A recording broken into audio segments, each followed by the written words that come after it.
Hello बच्चों, कैसे हैं आप लोग। आई होप कि आप लोग अच्छे होंगे और आप सबकी पढ़ाई भी अच्छी चल रही होगी। आज की वीडियो में हम लोग करने वाले हैं क्लास 8 बिहार बोर्ड की मैथ की बुक का प्रश्नावली 1.1 से क्वेश्चन नंबर 3 को। ठीक है, उचित गुणधर्मों के उपयोग से निम्नलिखित का मान ज्ञात कीजिए। मैंने कई बार देखा है बच्चों को गलत बताया जाता है। ठीक है, यहाँ पर आपको गुणधर्म का यूज़ करना है, जो सुटेबल प्रॉपर्टी है उसका इस्तेमाल करना है। ठीक है, तो कई सारे बच्चे मुझे कमेंट में भी लिख रहे थे और जो हमारा इनबॉक्स है उसमें भी कई सारे बच्चे और हमारे ऑफलाइन कोचिंग में भी कई बच्चे गलत बना के लेके आए, सर मैंने यूट्यूब से देखा है। ठीक है, यहाँ पर क्या करना है, आपको सुटेबल प्रॉपर्टीज़ का यूज़ करना है। ठीक है, वितरण नियम आपको पता है ना, उसका इस्तेमाल करना है। ठीक है, और भी बहुत सारे नियम है उनका इस्तेमाल करना है। ठीक है, तो मैं भी नियम को नहीं बता रहा हूँ, मैंने वीडियो में बता दिया, आप उसको जाके देख लीजिएगा। ठीक है, तो यहाँ पर जो फर्स्ट क्वेश्चन है उसको कैसे बनाइएगा, देखिए आपको करना क्या होगा। सबसे पहले तो मैं आपके सामने क्वेश्चन नोट करता हूँ, उसके बाद सवाल को हल करूँगा।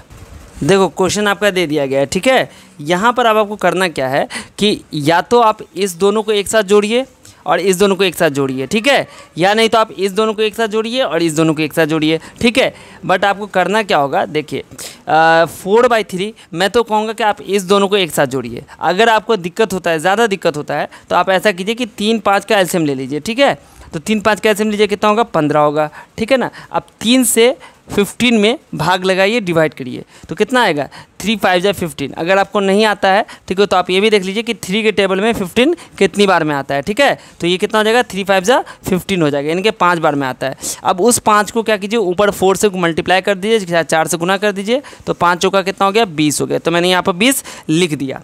ठीक है ना, यहाँ तक समझ में आया। इसके बाद करना क्या है आपको, देखो 5 से फिर 15 में भाग लगाओ, 5 तिया 15, 3 होता है ना, तो 3 को 3 से गुना करोगे कितना आएगा 9, तो यहाँ पर +9 कर दो। ठीक है ना, अब उसके बाद करना क्या है, यहाँ पर प्लस का चिन्ह है तो प्लस का चिन्ह लगा दीजिए। इसके बाद आपको करना क्या होगा कि 3 और 5 का एलसीएम लीजिए, तो 3 5 का एलसीएम तो 15 ही होगा, तो 15 ले लिया हमने। ठीक है, और 3 से भाग लगाएंगे 15 में, तो कितना होगा 3 पंचे 15, 5 आएगा। और उस 5 को फिर -2 से गुना करना है, तो -2 से गुना कीजिए, कितना हो जाएगा -10 हो जाएगा। ठीक है, और देखो प्लस माइनस माइनस कर दो, यहाँ पर 5 तिया 15, 3 आ रहा है, 3 को 11 से गुना करो 33 आ गया। ठीक है ना, इसके बाद करना क्या आपको, तो देखिए या तो आप इसको एक काम ऐसा भी कीजिए कि इसको आप ब्रैकेट में बंद कर दीजिए एक साथ। ठीक है, अब यहाँ पर क्या हो जाएगा 20 9 29 होता है, 29/15। ठीक है, प्लस माइनस माइनस प्लस हो जाएगा, यानी कि 10 में 33 जोड़ो कितना हो जाएगा 43, तो यहाँ पर हो जाएगा -43/15। अब ये आराम से आपका बनेगा क्या है 15 15 नीचे में बराबर आ गया, आपको एलसीएम लेने की जरूरत है नहीं, 15 रख दीजिए यहाँ पर और ऊपर में 29 और प्लस माइनस -43 कर दीजिए, कितना हो जाएगा 29 में से यहाँ पर 43 में से 29 घटेगा, कितना आएगा 14। और चूंकि 43 बड़ा है, इसके पहले माइनस लगा तो हम लोग माइनस लगाएंगे, बटा 15 कर देंगे, तो ये आपका आंसर हो जाएगा। ठीक है, तो आप इस तरीके से इस सवाल को बनाइएगा। ठीक है, देखो बच्चों ये दूसरा क्वेश्चन है। इस क्वेश्चन में कैसे आपको सॉल्व करना है, देखिए यहाँ पर 2/5 यानी कि 2/5 जो है ना, यहाँ पर -3/7 से मल्टीप्लाई हो रहा है। ठीक है ना, यहाँ एक चीज़ देख लीजिए।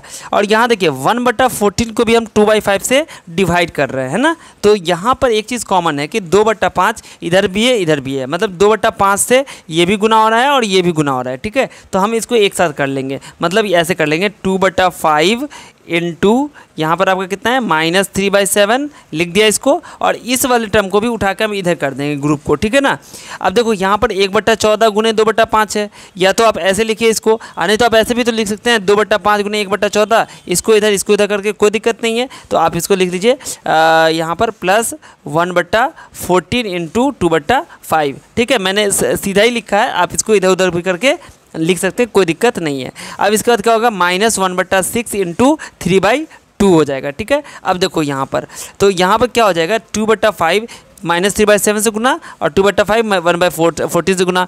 तो आपको वितरण नियम पता है, उसमें क्या होता है कि हम एक ही बार लिखते हैं 2/5 और उसके बाद आपको करना क्या है -3/7 और +1/14 कर देंगे। ठीक है ना, मतलब 2 बार लिखने की जगह हम एक ही बार लिखा और इस दोनों को बीच में प्लस है ना, प्लस लगा के हमने इस दोनों को जोड़ दिया। ठीक है, अब इसके बाद -1/6 इंटू हो जाएगा 3/2, तो 3 से कट जाएगा, 3 दूनी 6 हो जाएगा। ठीक है ना, अब आपको करना क्या है यहाँ पर 2/5 और इसको जोड़िए, तो 7 14 का एलसीएम लीजिएगा तो कितना होगा 14 होगा। अब देखो 7 दूनी 14 होता है, 2 आ गया, 2 को 3 से गुना कीजिएगा, 2 तिया 6, -6 हो गया, प्लस 14 कहीं 14 यानी कि 1 हो गया, माइनस। अब यहाँ पे क्या है, ऊपर में तो कुछ नहीं, 1 ही है, तो 1 को 1 से गुना करेंगे 1 हो जाएगा, और 2 को 2 से गुना करेंगे 4 हो जाएगा। अब यहाँ से आपको करना क्या है कि बराबर लिखिएगा 2/5 और इंटू, यहाँ पे कुछ भी नहीं है ना, तो इंटू आपको दे देना है, माइनस प्लस, एक निगेटिव एक पॉजिटिव, एक ऋणात्मक एक धनात्मक। तो आपको काम कैसे करना है,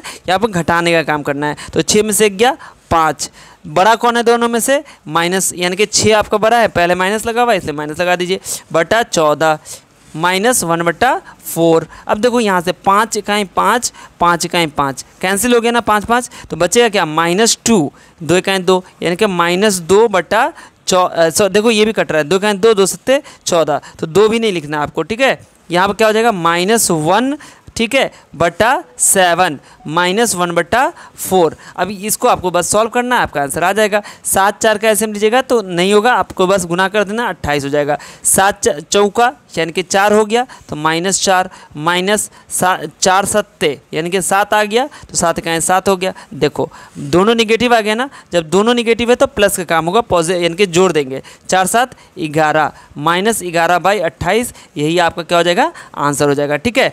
तो आई होप कि आपको मैंने जो समझाया वो अच्छे से समझ में आ गया है। अगर आपको इसी तरह के और भी वीडियो चाहिए तो आप कमेंट कीजिएगा, आपको कौन सा एक्सरसाइज, कौन सा चैप्टर, कौन सा कॉन्सेप्ट चाहिए, ठीक है। बाकी आपको इसकी जो सेकंड चैप्टर है उसके आगे सारे मैंने पूरे चैप्टर का मैंने वीडियो बना दिया है, क्लास 8 बिहार बोर्ड के नाम से प्लेलिस्ट, आप जाइए उसमें, और सब वीडियो आपको एक एक एक्सरसाइज की, एक एक सवाल की, हर एक बेसिक कॉन्सेप्ट आपको वहाँ पर सीखने को मिलेगा, ठीक है। मिलता हूँ फिर आपसे अगली वीडियो में, तब तक आप सब अपना ध्यान रखिए। वीडियो देखने के लिए आप सभी बच्चों का बहुत बहुत शुक्रिया।